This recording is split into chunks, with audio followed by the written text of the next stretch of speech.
بسم اللہ الرحمن الرحیم۔ السلام علیکم ڈیئر اسٹوڈنٹس۔ لاسٹ لیکچرز میں ہم نے اپنا رسالت پر ایمان چیپٹر کمپلیٹ کر لیا ہے۔ اس کے میں نے آپ کو سارے کویشچن آنسرز بھی بھیج دیے ہیں اور آبجیکٹیو بھی بھیج دیے ہیں، اور آئی ہوپ کہ آپ سب لوگوں نے یہ کام نیٹ اینڈ کلین اپنی نوٹ بکس پر کر لیا ہوگا۔ آج ہم سٹارٹ کریں گے باب صوم، جو کہ ہے سیرت طیبہ۔ اس میں ہم مختلف واقعات کے بارے میں پڑھیں گے جو حضور اکرم صلی اللہ علیہ وآلہ وسلم کی مبارک زندگی میں ہمیں ملتے ہیں، لیکن جو پہلا چیپٹر ہے اس کا وہ ہے فتح مکہ۔ ٹھیک ہے، آج ہم فتح مکہ کے بارے میں بات کریں گے۔ تو سب سے پہلے ہم دیکھتے ہیں کہ فتح مکہ کا پس منظر کیا تھا، یعنی کیا واقعات تھے یا کیا حالات تھے اس وقت جس کی بنا پر مکہ کو جو ہے وہ فتح کیا گیا۔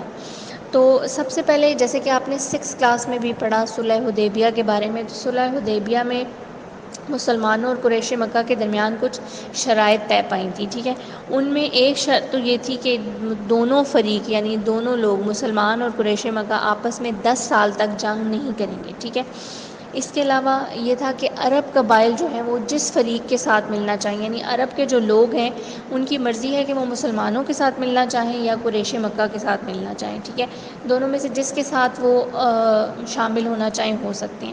اب 2 قبیلے تھے، ایک تھا بنو بکر اور ایک تھا بنو خزاع۔ ٹھیک ہے، اب جو قبیلہ بنو خزاع تھا انہوں نے مسلمانوں کی حمایت کا اعلان کر دیا، جبکہ جو دوسرا قبیلہ بنو بکر تھا اس نے قریش مکہ کا ساتھ دینے کا اعلان کیا۔ اب کیا ہوا کہ چونکہ بنو خزاع اور بنو بکر میں پرانی دشمنی تھی، وہ پہلے سے ہی ایک دوسرے کے دشمن تھے، تو ایک رات کی تاریکی میں جو بنو بکر قبیلہ تھا اس نے بنو خزاع پر حملہ کر دیا۔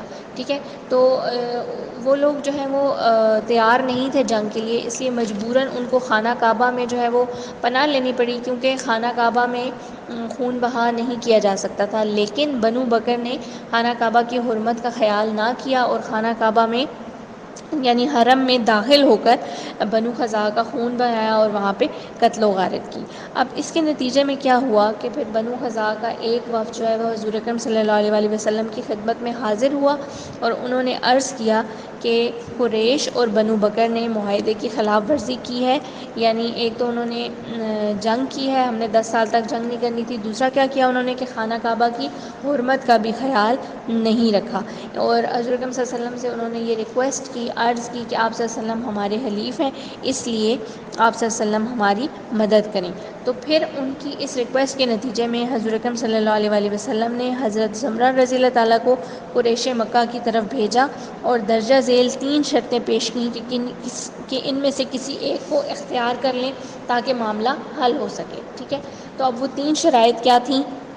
نمبر 1، بنو خزاع کے مقتولین کا خون بہا دیں، یعنی جو بھی آپ نے لوگوں کو قتل کیا ہے ان کے قتل کا آپ خون بہا دیں، یعنی جرمانہ ادا کریں۔ ٹھیک ہے، دوسری شرط کیا تھی کہ بنو بکر کی حمایت سے دستبردار ہو جائیں، یعنی آپ لوگ بنو بکر کی حمایت نہ کریں۔ یہ شرائط حضرت صلی اللہ علیہ وسلم نے قریش مکہ کو بھیجی۔ ٹھیک ہے، اور تیسری شرط کیا تھی؟ معاہدہ حدیبیہ کا ختم کرنے کا اعلان کر دیں، یعنی جو معاہدہ انہوں نے صلح حدیبیہ میں کیا تھا، جس میں صلح حدیبیہ کی جو شرائط تھی ان کو ختم کرنے کا اعلان کر دیں۔ ٹھیک ہے، تو قریش مکہ نے جلد بازی کی، ان کو لگا کہ جو پہلی 2 شرطیں ہیں ان کو ہم نہیں مان سکتے، تو انہوں نے تیسری شرط قبول کر لی، یعنی ہم صلح حدیبیہ کا جو معاہدہ ہے اس کو ختم کرنے کا اعلان کرتے ہیں۔ ٹھیک ہے، تو لیکن بعد میں جلدی قریش کو یہ احساس ہو گیا تھا کہ انہوں نے غلطی کر لی ہے، لیکن پھر بھی اس وقت انہوں نے یہ تیسری شرط جو ہے وہ قبول کر لی تھی۔